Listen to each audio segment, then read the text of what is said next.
Okay, when you hear the name Kanye West, what's the first word that pops into your head?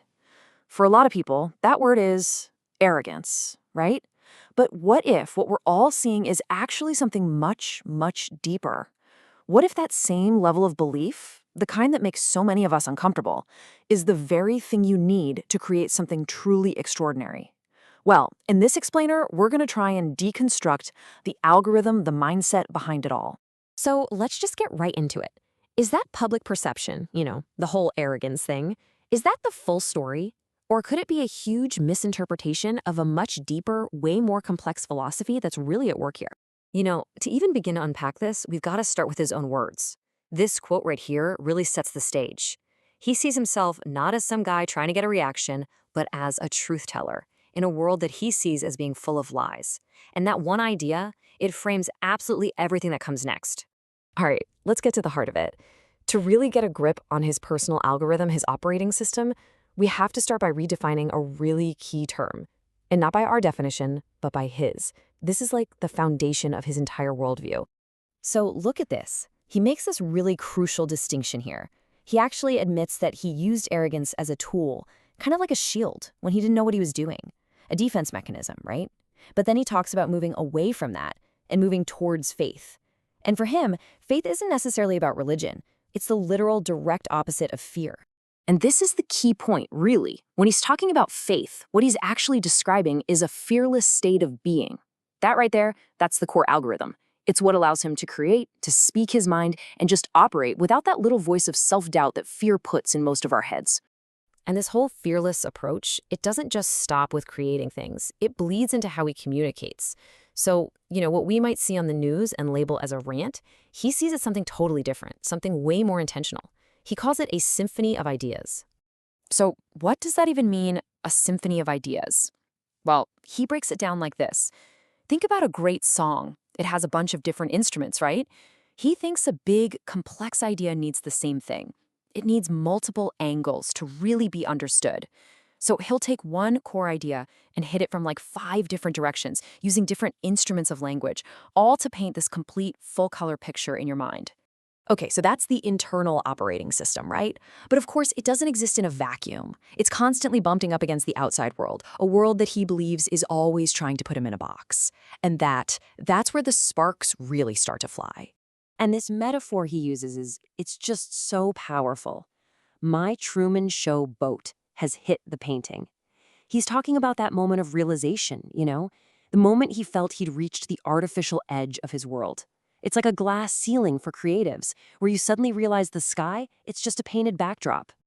And these right here, these are the specific walls of that box he feels he's in. Society slaps the label rapper on him, but he sees himself as a product person, in the same vein as a Steve Jobs. He points to things like that South Park caricature as moments where the world was trying to shove him into a container that he's been fighting to break out of ever since.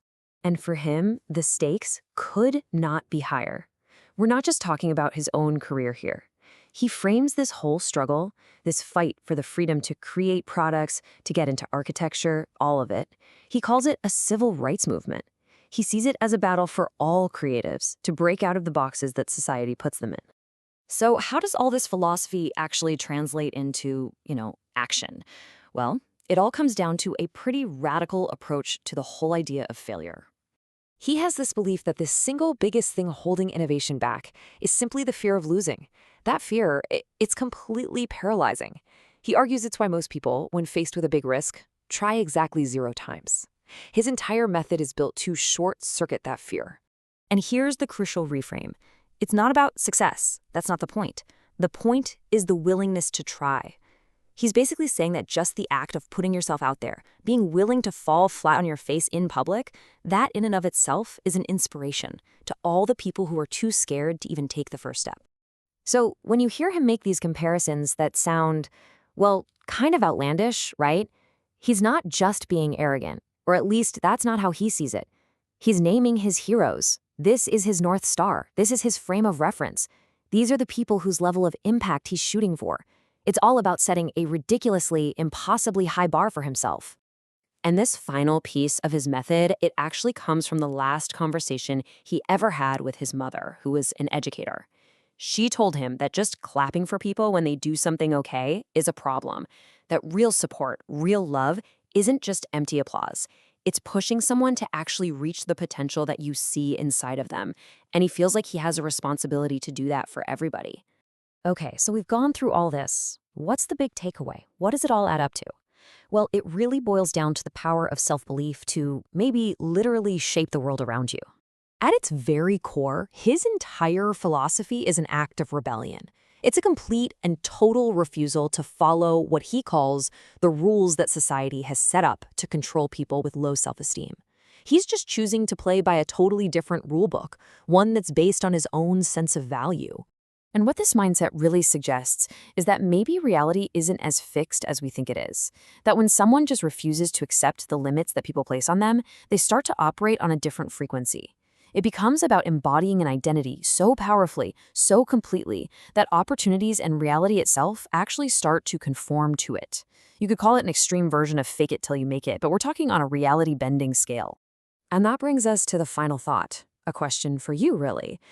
If his Truman Show boat hit a painted wall, it kind of forces all of us to ask ourselves a pretty powerful question. What walls in our own world? What limitations it feels so real and so impossible to get past? What if they're actually just painted on, and we just haven't tried to push through them yet?